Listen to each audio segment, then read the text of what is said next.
আমার জবানের আযান শুনতে পেতি কথা কোন ঠিক কিনা?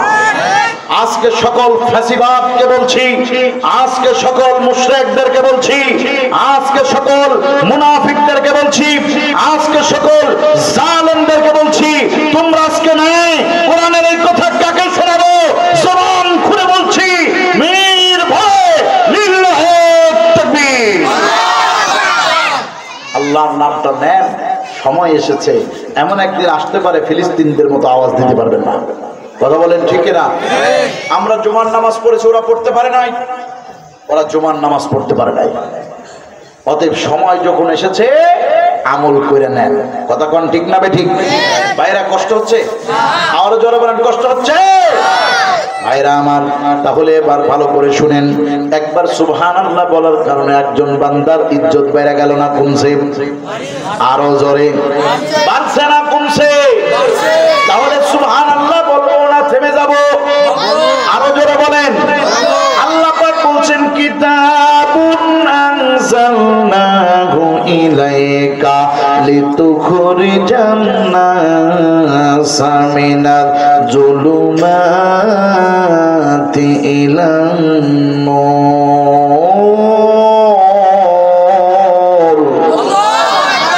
রব্বুল আলামিন ডাক দিয়ে বলছেন, এই কিতাবের মধ্যে আমি এমন কিছু দিয়েছি যা মানুষদেরকে অন্ধকার থেকে টেনে টেনে আলোর দিকে নিয়ে আসবে। যারা বলেন আল্লাহু আকবার। আরব দেশে প্রায় ৬,০০০-এর উপরে বড় এবং ছোট পাহাড় রয়েছে। তার মধ্যে একটা পাহাড়ের নাম হলো জাবালে নূর, নূর। আরেকটা ওই পাহাড়ের আরেকটা নাম আছে জাবালে হেরা। নাম কি? হেরা পর্বত। এই জাবালে নূর, হেরা পর্বতে আল্লাহ আমারে অনেকবার ওঠার তৌফিক দিয়েছে। যতবার হজে যায় ততবার উঠি। জাবালে নূরে আমার নবীজি উঠা একদম দুইটা পাথর এসে এমন ভাবে পড়ছে, এতটুকু আধা হাত পাকা। আমার মতো লোক এইভাবে যেতে পারবে না, এরকম পেট খামট কইরা বেঁধে যায়। বোঝেন না? পরের বাড়ির গোশত খাওয়া কম খায় নাকি? বেশি বেশি খাই, বুড়ি হয়ে গেছে। তারপরেও যেতে হবে এরকম চোঙা কইরা আস্তে আস্তে ঢুকি। তারপরেও পেটের সাথে বেঁধে যায়, ঢোকা যায়। আলহামদুলিল্লাহ, যত মোটা লোক ঢুকতে পারবে। ওর মধ্যে ঢোকার পর ছোট্ট একটা স্টেজের এই অর্ধেক জায়গা যতটুকু এরকম একটা জায়গা আছে, তারপর একটু উঁচু জায়গার মধ্যে একটা পাথর এরকম চাপা দেওয়া। একজন মানুষ, এই যে টেবিল যতটুকু দেখতে পাচ্ছেন, এইরকম একটা জায়গা আছে গো। সোজা হয়ে দাঁড়ায় নামাজ পড়া যায় না, মাথাটা একটু কুঁজো করে নামাজ পড়তে হয়। অতটুকু জায়গার মধ্যে আমার আপনার দরদের নবী, কলিজার টুকরা হাবিবে কিবরিয়া একদিন দুই দিন নয়, দীর্ঘ 40 দিন ইতিকাফ করেছে। ওই জায়গার মধ্যে 2 রাকাত নামাজের জন্য সিরিয়াল দেওয়া হয়। নারী পুরুষ সবাই মিলে ওঠে। পাহাড়ে ওঠা কিন্তু চারটেখানি ব্যাপার না। বাংলাদেশে এত বড় পাহাড় একটাও নাই। বাংলাদেশের সবচেয়ে বড় পাহাড় যেটা, সেই পাহাড়টার উচ্চতা হলো 1050 মিটার। আর এই পাহাড়ের উচ্চতা হলো প্রায় 3300 মিটার, 3 গুণ বড়। পাহাড়ের উপরে প্রথম যেবার উঠলাম 5 লিটার পানি নিচে পিটাই গেছে, 4 লিটার ফুলে হয়ে গেছে, থুতু পর্যন্ত ঘন হয়ে আসছে, উঠতে পারি না। মোটা মানুষ তো, আস্তে আস্তে উঠতেছি, জিরাইতেছি। এক পর্যায়ে আমি তাকায় দেখি পাকিস্তানের এক মহিলা নিজের বগলের মধ্যে একটা কৃষ্ণিয়া লাফায়া লাফায়া এক পাও রাখে আর এক পাও উঁচু করে, এক পাও রাখে আর এক পাও উঁচু করে উঠতেছে। তাকায় মনে মনে ভাবতেছিলাম নিচেই নেমে যাব না উঠবো। পরে ওই মহিলার দিকে তাকা ডাক দিয়ে বলি, মালিক, একজন সাধারণ মহিলা যদি আমার নবীর প্রেমে এত পাগল হয়ে নিজের পায় একটা নাই, রিস্ক নিয়ে যদি উঠতে পারো, আমি কেন পারবো না? এই চিন্তা করে আমি বিসমিল্লাহ বলে উঠছি, আর থামি নাই। উপরে ওঠার পরে দেখি এক সুন্দর বাতাস দিলটারে ঠান্ডা করে দিল। আমি আওয়াজ দিয়ে জোরে জোরে আমার বাংলা ভাষায় বলতেছিলাম, ও পৃথিবীর মানুষ, আমার নবীর স্ত্রীর মতো এত ধৈর্যশীল, এত বড় মোহাব্বতের বিবি আর গোটা পৃথিবীতে হতে পারে না। ও আজকে বাগগাড়ি এলাকার মাদ্রাসার মাহফিলে যত মারা আসছো ভালো করে শোনো, আমি ওই সময় আমি বলতেছিলাম আমার বিবিও যদি একবার খাবার আনতো, একবার উঠার পরে বলতো আমি আর আসতে পারবো না, আপনি নিয়ে নিচেই যে খাবার নিয়ে আসবেন, কথা কোন ঠিক কিনা? কিন্তু আম্মা জান খাদিজাতুল কুবরা কোনদিন বলেন নাই আল্লাহু আকবার। আম্মা জান খাদিজাতুল কুবরা কোনদিন উহু শব্দও করেন নাই। একদিনের ঘটনা, খাদিজাতুল কুবরা খানা নিয়ে যায় রেখেও চলে আসেন নাই যে নবী পরে খেয়ে নেবে। খাদিজাতুল কুবরা যে দাঁড়িয়ে আছেন, নবী ওই সময় রুকু সিজদা কেবল গেছে। আমার নবী এত বড় বড় লং রুকু সিজদা করতেন। আম্মা জান আয়েশার হাদিস দ্বারা প্রমাণ পাওয়া যায়। আম্মা জান আয়েশা বলেন মাঝে মাঝে মনে হতো নবী আমার মরে গেছে কিনা, এইটা চেক করতে গিয়া নবীজির আঙ্গুলিতে, বৃদ্ধ আঙ্গুলি আমি এভাবে করে চিমটি কাটতাম। আল্লাহ নবী এত বড় সিজদা লাগাইতো, আমার মনে হতো নবী মারাই গেছে, কোন আওয়াজ নাই। আমার নবীজি এত বড় সিজদায় অবনত আছে, আম্মা জান খাদিজাতুল কুবরা কোনো কথাও পায় না। সময় গড়িয়ে সন্ধ্যা লেগে যায়, আম্মা জান খাদিজাতুল কুবরা অমন ভাবেই তেমন ভাবেই দাঁড়িয়ে আছে। আম্মা জান খাদিজাতুল কুবরা ও শব্দ করে না। নবীজি কিছুক্ষণ পরে মাথা তুলে সিজদা থেকে যখন বৈঠক শেষে সালাম ফেরালেন, তাকায় দেখে ডান দিকে আমার কলিজার টুকরা দাঁড়ানো। ডাক দিয়া বলে কখন আসছো? বলি একটু আগে আসছি, সূর্য যখন মাথার উপরে ছিল। নবী ডাক দিয়ে বলে তুমি কেন আমারে ডাকো না? খাদিজা বলে হুজুর আপনি মালিকের প্রেমে মগ্ন, এই প্রেমের ভিতরে কোনো ডিস্টার্ব করা যাবে না। মান্না গঞ্জম দর জমিন আসমা লেকে গঞ্জম দর কুলুবে মোমেনা। মোমেনারা মোমেনারা হর হकीकत फिक्र है, मोमेनारा हर हालात में जिक्र है। अल्लाह अल्लाह क्या मुबारक नाम है, अल्लाह अल्लाह आशिकू का काम है। सदा जारा शुक्र तेरा आई मेरे परवरदिगार, लुत्फ तेरा बेकरार शुक्र तेरा हजार बार। ओ दुनियार मुसलमान, ए যুবকের দল, ও যুবতীর দল, ও দাড়ি পাকা মুরব্বীর দল, ও বাজানের দল, দুইটা পাও ধরে আপনাদেরকে বলতে চাই আজকে মাদের জন্য শিক্ষা। স্বামীর প্রেম আর ভালোবাসা কারে বলে? আল্লাহর কসম করে বলি, একজন নারী যদি আল্লাহর ইবাদতের পরে স্বামীকে খুশি করতে পারে, ওই নারী জান্নাতের দরজা খোলা পাওয়া যাবে। আল্লাহু আকবার বলে। ডাক দিয়ে বলে আমার এক গ্লাস পানি দাও। ভাই রাখা আছে, ভাই রাখান। না না না, আমি পুরুষ বলে তোমার পক্ষে আর বিপক্ষে বলছি না। তোমাকে সৃষ্টি করা হয়েছে পুরুষকে খুশি করার জন্য। মা গো কত কষ্ট যদি হয় তবুও খুশি করে যাও। আল্লাহর কসম করে বলি, কোরআন আর সুন্নাহ সামনে রেখে তুমি যদি তোমার স্বামী খুশি করো, আল্লাহর জান্নাত তোমার জন্য ওয়েলকাম করছে।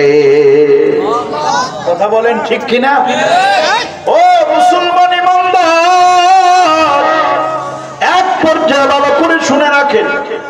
আম্মা জান খাদিজার এই কষ্টকে আল্লাহর নবী পছন্দ করেছেন। সুবহানাল্লাহ। এই কষ্টটা আকাশে চলে গেছে। একদিন হঠাৎ কইরা জিবরিল আমিন ডাক দিয়া বলে, নবী গো, জমিনের ভিতরে এত বড় দামি মানুষ আপনার ঘরে আছে জানতাম না। হুজুর ডাক দেয়া বলে, ও জিবরিল, কার কথা কও? কয়, যার নাম ধরে আমার আল্লাহ দুনিয়ার ভিতরে হাতে গোনা কয়েকজনকে আল্লাহ সালাম দিছে, এর ভিতরে একজন আপনার ঘরে এখন আছে যার নাম ধরে আল্লাহ সালাম পাঠাইছে। এ হলেন হযরতে খাদিজাতুল কুবরা। ওই পাহাড়ের উপরে কোরআন নাজিল হয়েছে। সুবহানাল্লাহ। ওই কিতাবুন আনজালনাহু ইলাইকা লিতুখরিজান নাসা মিনাজ-যুলুমাতি ইলান-নূর। এই কিতাব মানুষকে টেনে টেনে নূর আলোর দিকে আনে, হেদায়েতের দিকে আনে। সুবহানাল্লাহ। এই কিতাব রাসূলকে দেওয়া হয়েছে, আর বলা হয়েছে হুয়াল্লাযী বা'আসা ফিল উম্মিয়িনা রাসূলাম মিনহুম ইয়াতলু আলাইহিম আয়াতিহি ওয়া ইউযাক্কিহিম ওয়া ইউআল্লিমুহুমুল কিতাবা ওয়াল হিকমা ওয়া ইন কানু মিন ক্বাবলু লাফি দালালিম মুবিন। আবার সূরা সফের মধ্যে বলা হয়েছে হুয়াল্লাযী আরসালা রাসূলাহু বিল হুদা ওয়া দীনিল হাক্কি লিইয়ুযহিরাহু আলাদ-দীনি কুল্লিহি ওয়ালাউ কারিহাল মুশরিকুন।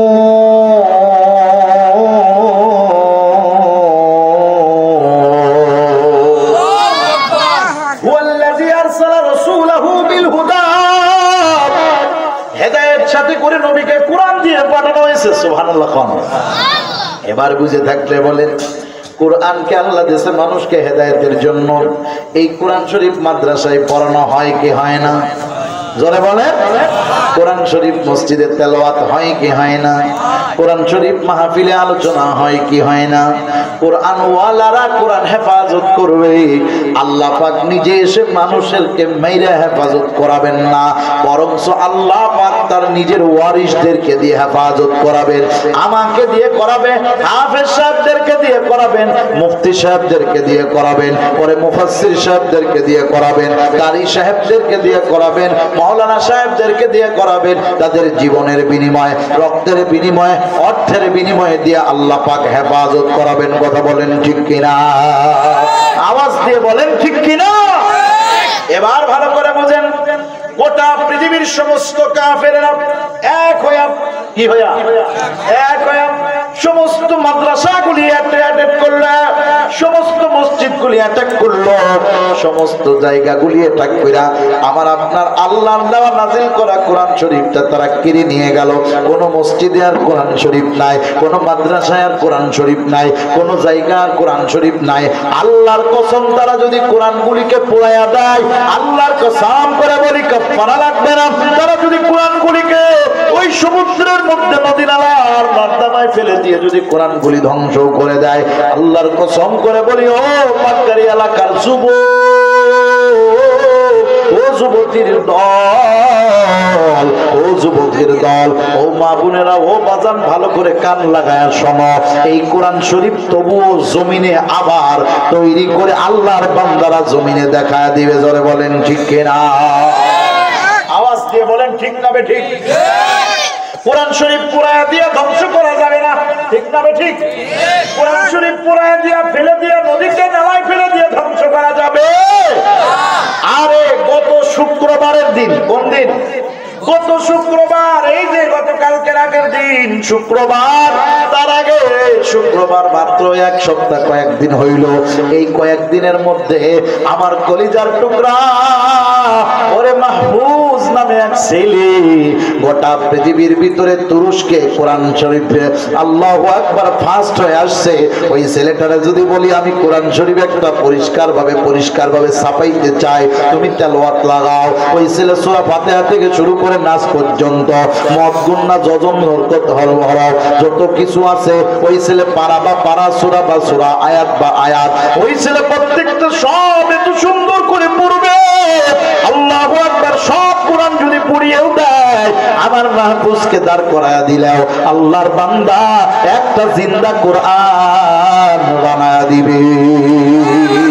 এই আওয়াজ দিয়ে বলেন ঠিক না বেঠে? এই জন্য কবি বলেছেন যদি আগুন লেগে ধ্বংস হয়ে যায়, যদি আগুন লেগে ধ্বংস হয়ে যায় পৃথিবীর সব বইয়ের দোকান, তবে বিশ্ব থেকে হারাবে না পবিত্র কোরআন। যদি আগুন দিয়ে ধ্বংস করে দেয় পৃথিবীর সব বইয়ের দোকান, তবে বিশ্ব থেকে হারাবে না পবিত্র কোরআন। করবে কেমন করে কোরআন ধ্বংস আগুনে রইতে, করবে কেমন করে কোরআন ধ্বংস আগুনে রইতে, আছে বিশ্ব বড় অগণিত এই কোরআনের হাফিজ। আল্লাহু আকবার। আপনাদের মাদ্রাসা থেকে আজকে কয়েকজন কোরআনের হাফেজ বের হবে, কথা বলেন ঠিক না বেঠিক? এরা একটা কোরআন শরীফ ছাপায়া কালকে আবার দিতে পারবে। জোরে বলেন আল্লাহু আকবার। করবে কেমন করে কোরআন ধ্বংস আগুনে রইতে, আছে বিশ্ব ভরা অগণিত কোরআনের হাফিজ, তারাই আবার ছাপাবে আসমানি গ্রন্থ, ছাপাবে আসমানি গ্রন্থ, বাঁচাবে ইসলামের মান, বিশ্ব থেকে হারাবে না পবিত্র কোরআন। করবে কেমন করে কোরআন ধ্বংস, তারা তো জানে না, ঠিক না বেঠে? যারা কোরআন ধ্বংস করিতে চায় তারা তো জানে না এই কোরআনের প্রতি পৃষ্ঠা ফেরেশতারা দিচ্ছে পাহারা। ধরে বলেন ঠিক না বেঠি? যারা কোরআন ধ্বংস করিতে চায় জানে না তাহারা এই কোরআনের প্রতি পৃষ্ঠা ফেরেশতারা দিচ্ছে পাহারা।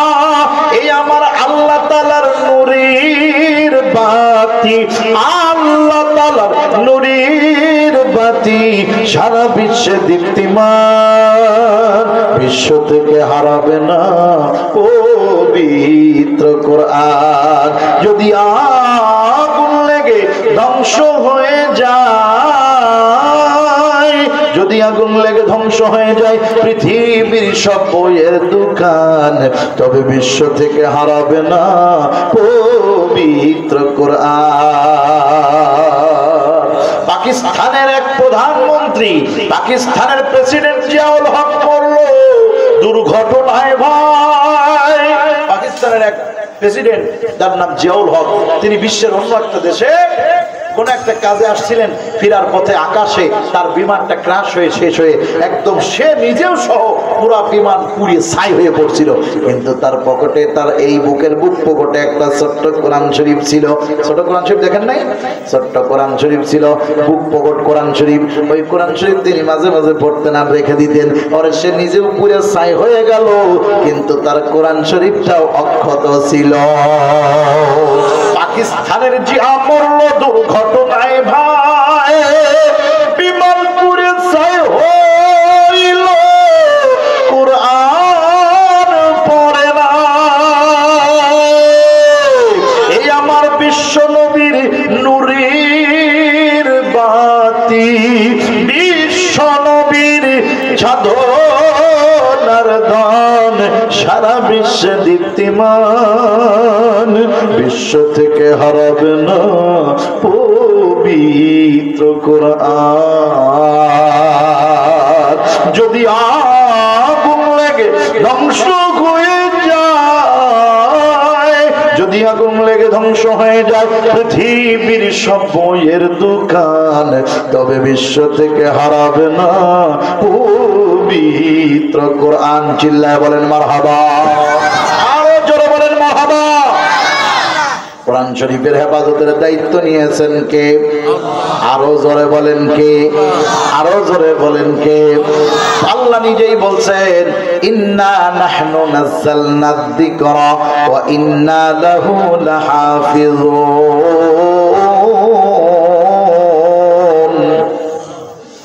আল্লাহ পাক রব্বুল আলামিন গোটা পৃথিবীর মানব জাতিকে চোখে আঙ্গুল দিয়ে দেখায় দিয়েছেন, এই কোরআন শরীফটাকে আমি আল্লাহ নাজিল করেছি, এই কোরআন শরীফকে হেফাজতের দায়িত্ব আমি নিজে নিয়েছি। জোরে বলেন আল্লাহু আকবার।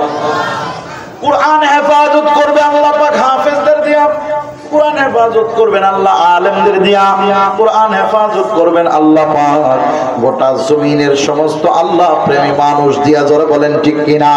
হে আল্লাহর বান্দারা, আমি আপনাদের কাছে একটা ছোট্ট কথা বলবো, ভালো করে খেয়াল করবেন। পীর সাহেবের মুরিদ এখানে থাকতে পারেন, এখানে পীর ভক্ত